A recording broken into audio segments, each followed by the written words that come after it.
Hey guys, Rhett here. Thanks for watching. If you're looking to make money by investing in real estate and you don't know where to start and you don't have a ton of money saved up, you've probably come across wholesaling. Wholesaling in real estate is when you have an intermediary or a third party get directly with the seller of a property and ask them how much they want to sell their house for. If they want to sell their house for $100,000, the wholesaler or that middleman person then puts a fee on top of that sales price and goes and shops it to their own network at a different price.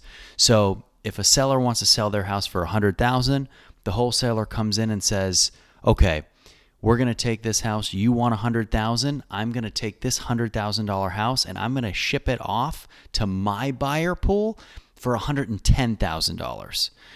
That wholesaler then finds an end buyer for $110,000, goes and grabs them. They get that contract signed.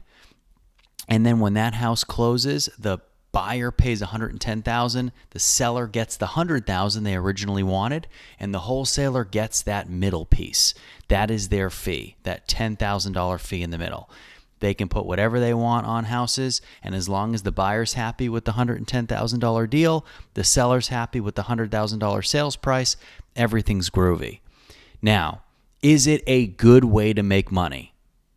It's a way to make money.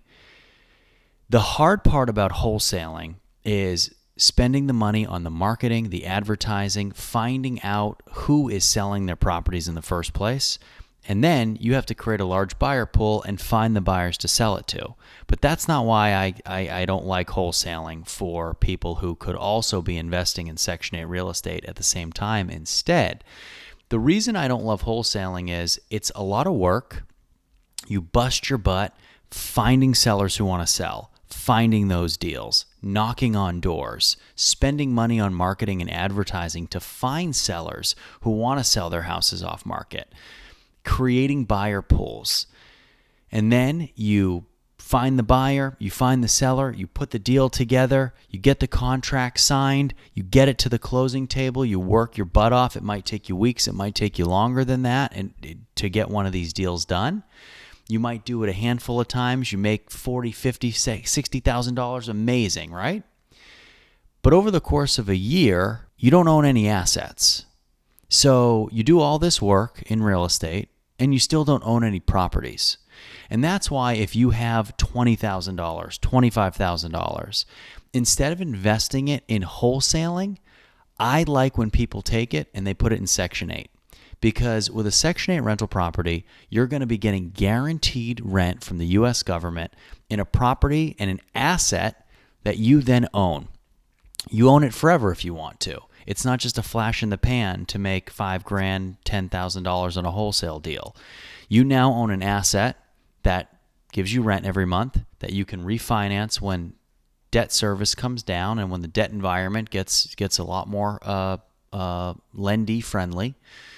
It's something that you can depreciate on your taxes, and every single year that asset is going to continue to grow in value. So when you compare investing in real estate or wholesaling in real estate, there's a major, major difference. In wholesaling, you're providing a service to a seller and to an end buyer. The end buyer is the one that's ending up with the asset.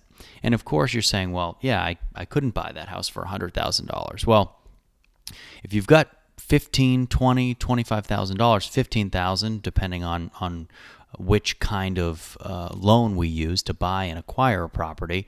More commonly, $20,000, $25,000 is what you need to get started.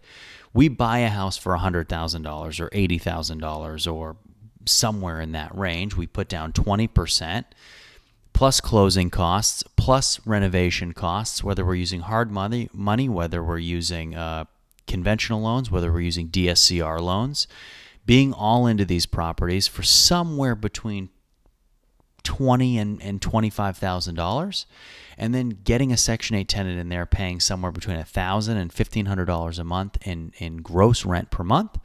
Net cash flow on that per month is going to be somewhere right now with debt over 7% still in mid 2026.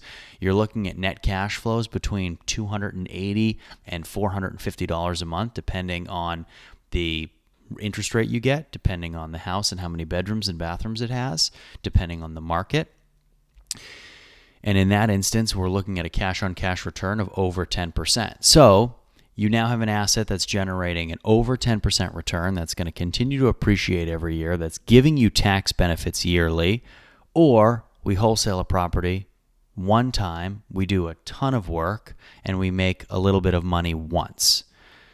Wholesaling is fine for fast money, but it's not the end-all be-all to be able to be financially free and to grow a large portfolio of units that you can live off of. In order to sustain a wholesaling system, you need a very, very deep seller pool. You need to spend a lot of money on marketing and advertising. It's difficult. You have to create buyer pools. You have to create trust within your buyer pool. That's a huge thing. We work with wholesalers all the time. If a wholesaler takes advantage of us, if a wholesaler puts a huge fee on a deal that we don't think is fair, and we get to the closing table and see that, if a wholesaler brings us a property that doesn't have clear title, a lot of wholesalers try to do this remotely, which if you guys are trying to wholesale properties remotely, it's not going to be extremely scalable for you. When we have a situation with a wholesale company or a wholesaler that doesn't go well, we write them off after that deal. Unless we have a really, really deep history with that wholesaler, it's not worth our time. We have wholesalers that we get to the closing table, and 3 days before we're supposed to close, we find out that the title's bad on that house. And then we wasted 30 days or 3 weeks, 4 weeks on that deal when we could have allocated capital somewhere else and bought a different house. So when I work with wholesalers, when my clients work with wholesalers, we are extremely selective in which wholesalers that we use, because it doesn't matter if your buyer pool is 100 or 200 people. You break that trust one time, buyer has a bad experience one time, and it's going to really hurt your business. Now, on the Section 8 acquisition side, if we are buying properties, there are always properties for sale. We're always going to find good properties that fit the Section 8 program. We're always going to find properties that are going to fit inside of our parameters of what we need to buy, where we need to buy it, and what that return needs to be. So in wholesaling, you could be a direct casualty of market conditions. You might be in a market where sellers are not wanting to sell, or the buyer pool drops considerably. You don't have to worry about that stuff when you're building a Section 8 rental property portfolio. The units are always going to be there. We can always buy. Our price is going to go up over time? Naturally. Of course they will. Just through inflation alone, they're going to go up. But there is always that pool of properties that we can hit, that we can buy, that we can grow, and that we can build our portfolios with. So if you're choosing between starting a wholesale business and investing thousands of dollars in capital in wholesaling, or starting a Section 8 rental property portfolio, it's not even close in terms of which one I would choose. Those Section 8 units, the assets appreciate. You can touch them. You do all the same work as you would to wholesale a property, especially, as my clients watching this know, the most amount of work you do is that first 30 days. Finding a property, we do our inspections, we make sure the numbers work, we get to the closing table, we close the deal. Instead of you now selling that deal to somebody else like you would be in a wholesaling situation, now you're closing on it. And from that point on, it's pretty much hands-off anyway. You have a construction team going in there doing work. You have a property management team taking over, advertising, marketing, placing tenants, and dealing with Section 8. So it's the same amount of work when you consider wholesaling and Section 8 rental properties that you own. The only difference is, one, you make a little money here up front, see you later. The other one, you keep an asset for a long period of time that's going to continue to give you financial benefits over the next 5, 10, hopefully 15, 20 years. If you guys want to do this, you want to do it with me, and you want to learn more, please comment, reach out. Let's get this thing started. Let's build that Section 8 rental property portfolio together. Send me an email in the description below, and we'll get started. We'll see you next time.